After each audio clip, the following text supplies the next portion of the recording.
Good morning. It is Friday, February 12th. I'm Jason Stanton. I serve as senior pastor at First Lutheran in Onalaska, Wisconsin. And at First Lutheran, our annual meeting is this Sunday. And it's made me think about why we do church the way we do it. Why do we organize it the way we organize it? How do we make decisions? And, being rooted in the Roman Catholic tradition, it's over 500 years ago now since Lutherans were first kicked out. And since then, we've had lots of different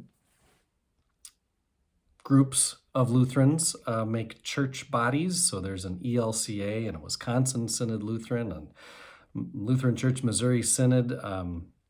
There's lots of different kinds of Lutherans, but bottom line is Lutherans, and then so not only the Reforming movement, but also the Protestant movement. There have been a lot of churches that have come up with a lot of different ways to govern themselves. And in our Bible readers for today, we're reading from the end of Galatians. And Paul is speaking to people that he helped found a church with. He was bouncing around that part of the world, and wherever he'd go, he'd preach the gospel, the good news of Jesus Christ. Inevitably, I shouldn't say inevitably, through the grace of God, believers would rise up from Paul sharing the good news, and churches would form.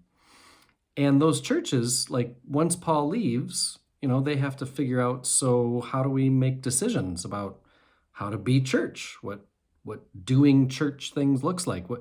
Being faithful. It's not just a personal morality issue. It's about being the church for our community. So what do we do? So, Paul ends up hearing about these Galatians who, and apparently Paul wasn't the only traveling missionary. Most likely, Galatians shows us there's probably some competing narratives. There's probably some other stories floating around out there about who the church is supposed to be and how the church is supposed to function.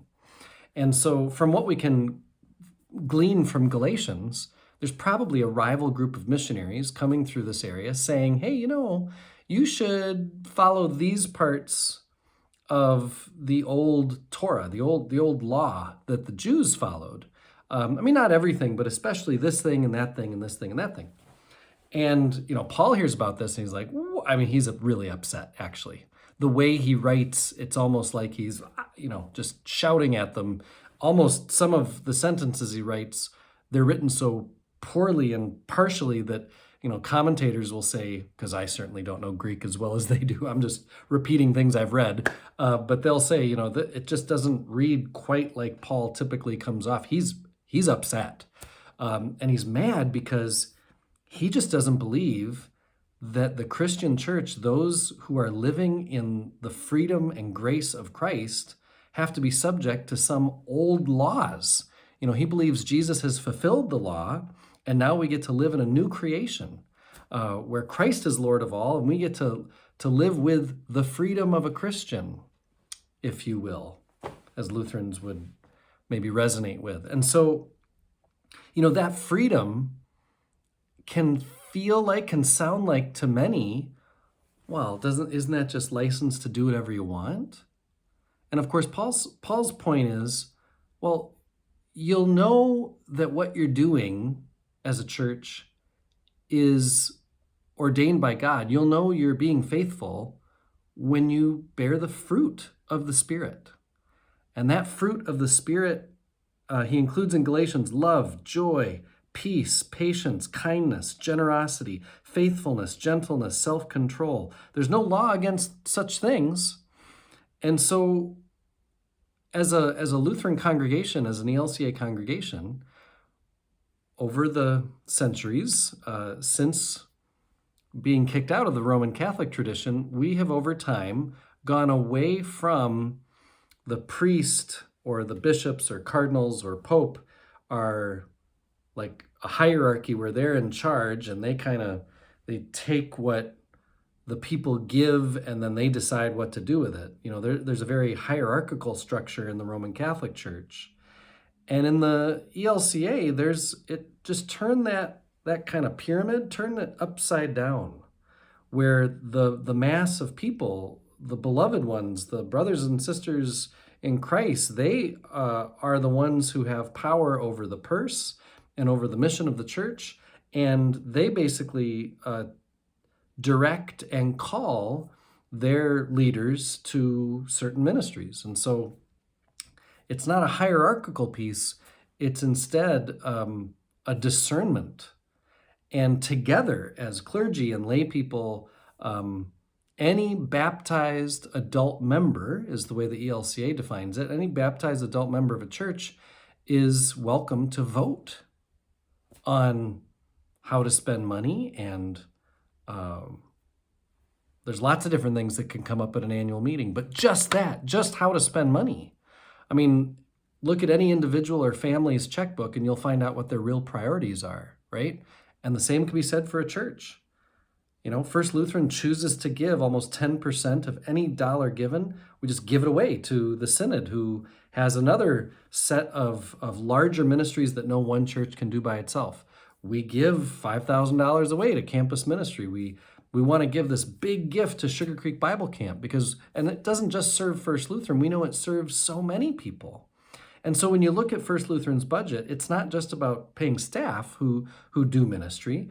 It's also got this huge chunk of just giving it away to other ministries that aren't our own. Does every church just do that automatically? No. That has to be agreed upon by the whole congregation. How would you want a church to be structured? I guess that's what I've been thinking about. Like, if I were to start all over, how would I want it to be structured? You know, some of us would want just that one pastor person or that one leader person to just say, you know what, I got this, everybody. I'll figure it out. I'll tell you what we're going to do, how much we're going to spend on it, and how long it's going to take. I'll get back to you. I'm almost like a dictator. They call that a hair pastor model. At least when I was at seminary, that's what they called it. And that was a model of, you know, just let the pastor make all the decisions. The ELCA is now in such more of a grassroots, everyone get on board to discern together. Where shall we go? How shall we go there? And how shall we pay for it? So I hope that all of you watching me who are members of First Lutheran, I hope you choose to, at 9:30 this Sunday, go to our website. There's one button to click and boom, you'll be in our Zoom meeting. We hope that it takes just a half hour, but in that half hour, we'll be presenting and approving a budget. We'll be voting on the leaders who will lead us for the next year in our vision and leadership team. We'll be electing those who will represent us at the Synod Assembly this year, who I hope will vote for a new bishop to lead our synod. So we have some important things to do together, and it's not just the things we're going to get done. It's just that we express to the world, here's how a church makes decisions in 2021. It's not just a few people in some dark room making choices all by themselves, but instead it's out in the open for everyone to celebrate. It's how we keep faith alive.